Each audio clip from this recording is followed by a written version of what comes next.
साहित्य जगत।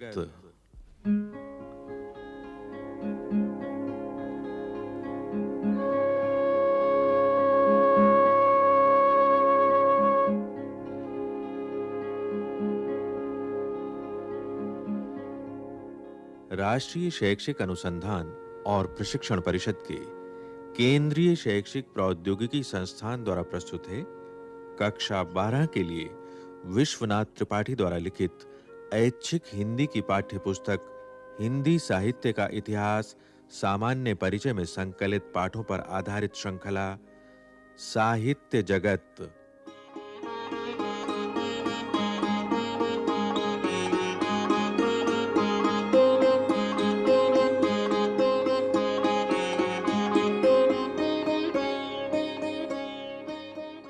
इस श्रृंखला के अंतर्गत सुनिए कार्यक्रम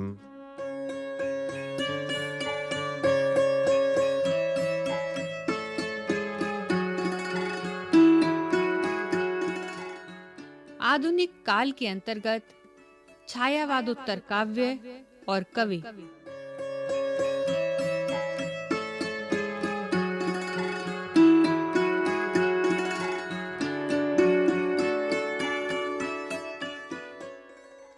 छायावाद के अंत की घोषणा छायावादी कवियों ने ही कर दी थी। निराला राम की शक्ति पूजा की तत्सम पदावली छोड़कर कुकुरमुत्ता महंगू महंगा रहा जैसा काव्य रचकर समाज के निम्न वर्ग की दारुण स्थिति का चित्र बोलचाल की भाषा में खींच रहे थे और पंत ने तो युगांत की घोषणा ही कर दी थी।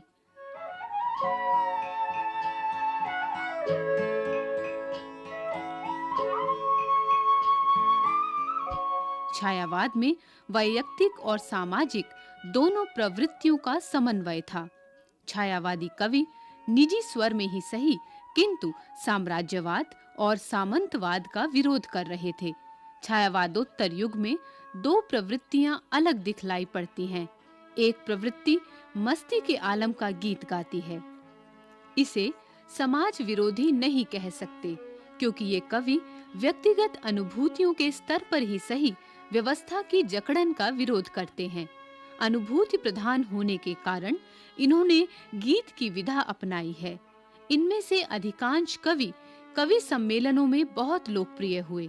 इनकी कविताओं में प्राचीनता का विरोध, मस्ती, नश्वरता की अनुभूति, सभी प्रकार की संकीर्णता का विरोध और सबसे तटस्थता, कुल मिलाकर सबसे विराग, सब पर ममता वाला भाव मिलता है। इसे विरोध का काव्य कहेंगे।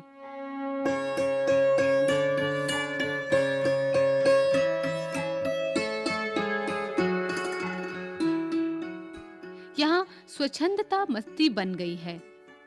इसीलिए 1907 से 2003 ईस्वी के मध्य इस धारा के प्रतिनिधि कवि हरिवंश राय बच्चन की कविताओं को हालावाद कहा गया। उनकी कविताओं में हाला की चर्चा भी बहुत होती थी।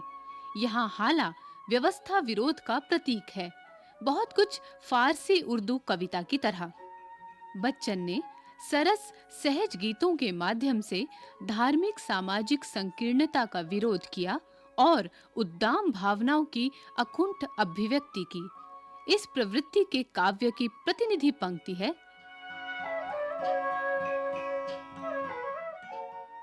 हम दीवानों की क्या हस्ती है, आज यहाँ कल वहां चले, मस्ती का आलम साथ चला, हम धूल उड़ाते जहां चले।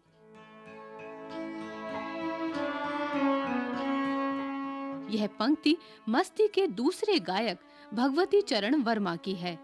बालकृष्ण शर्मा नवीन, दिनकर, नरेंद्र शर्मा, रामेश्वर शुक्ल अंचल, गोपाल सिंह नेपाली में भी यह मस्ती पाई जाती है, किंतु इनमें से अधिकांश प्रगतिशील भावनाओं के कवि हैं।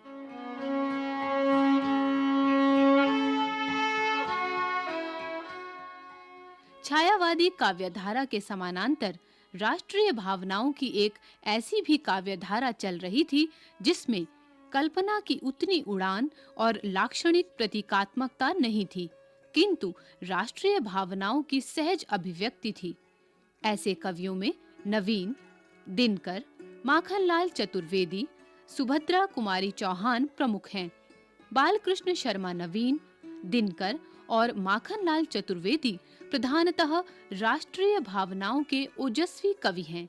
इन कवियों की वाणी अग्निगर्भा है। नवीन और दिनकर छायावादी युग के कवि हैं, किंतु इनकी शैली अपेक्षाकृत सहज है। ये लाक्षणिक प्रतीकात्मकता का उतना उपयोग नहीं करते। नवीन स्वयं स्वतंत्रता सेनानी थे। उन्होंने स्वाधीनता आंदोलन की विविध मनःस्थितियों पर उद्बोधपरक और मार्मिक कविताएं लिखी हैं। आज खड्ग की धार कुंठिता और कवि कुछ ऐसी तान सुनाओ उनकी प्रसिद्ध कविताएं हैं। स्वतंत्र भारत में उनका प्रबंध काव्य उर्मिला छपा।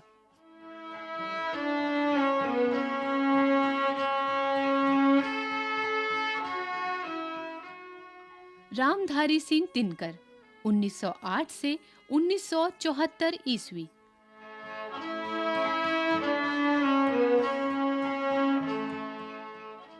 दिनकर ओजस्वी और राष्ट्रीय भावनाओं के कवि के रूप में विख्यात हैं।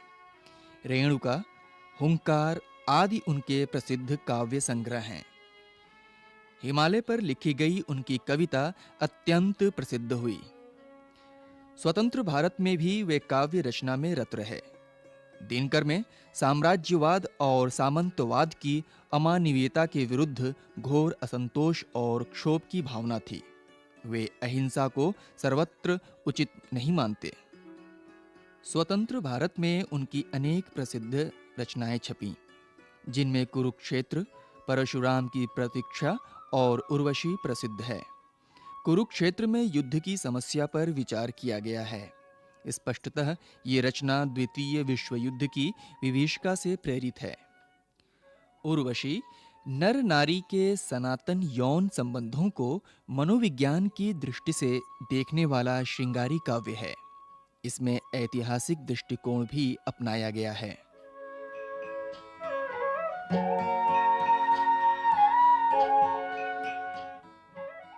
माखनलाल चतुर्वेदी 1889 से 1968 ईस्वी।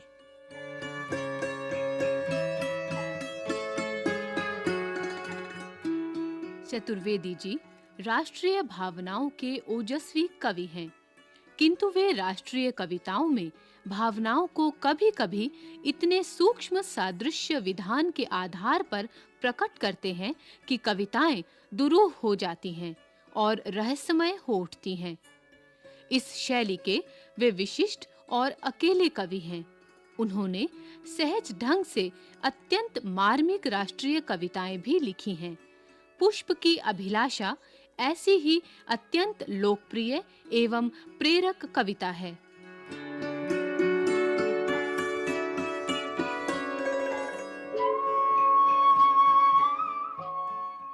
नरेंद्र शर्मा 1913 से 1989 ईस्वी।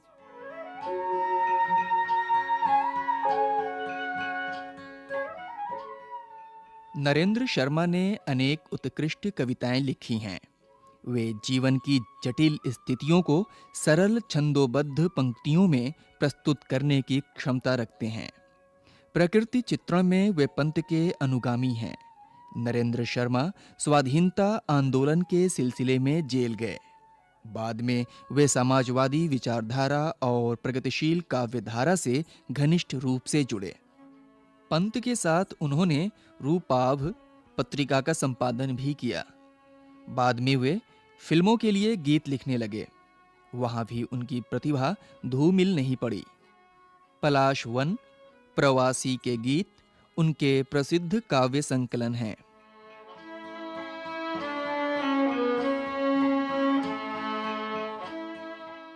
श्रीमती सुभद्रा कुमारी चौहान की राष्ट्रीय और ओजस्वी कविताएं अत्यंत लोकप्रिय हुईं। विशेषतः झांसी की रानी पर लिखा गया उनका वीर काव्य यानी बैलेड, ऐसी प्रसिद्धि शायद ही किसी अन्य कविता को मिली हो। सोहनलाल द्विवेदी ने भी राष्ट्रीय भावनाओं की कविताओं की रचना की।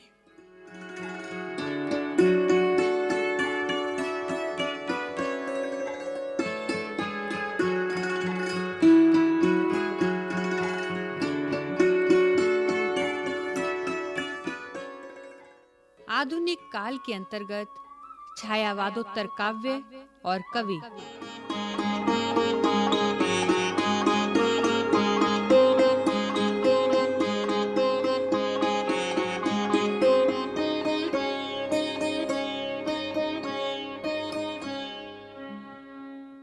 साहित्य जगत के अंतर्गत अभी आप सुन रहे थे ये कार्यक्रम।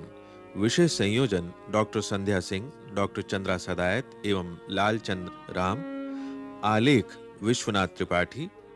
वाचन स्वर के चंदन और सुनीता चौहान। कार्यकारी निर्माण प्रभुदयाल खट्टर। ध्वनियांकन सतीश लाड़े और दीपक पांडे तथा निर्माण एवं प्रस्तुति दाऊदयाल चतुर्वेदी।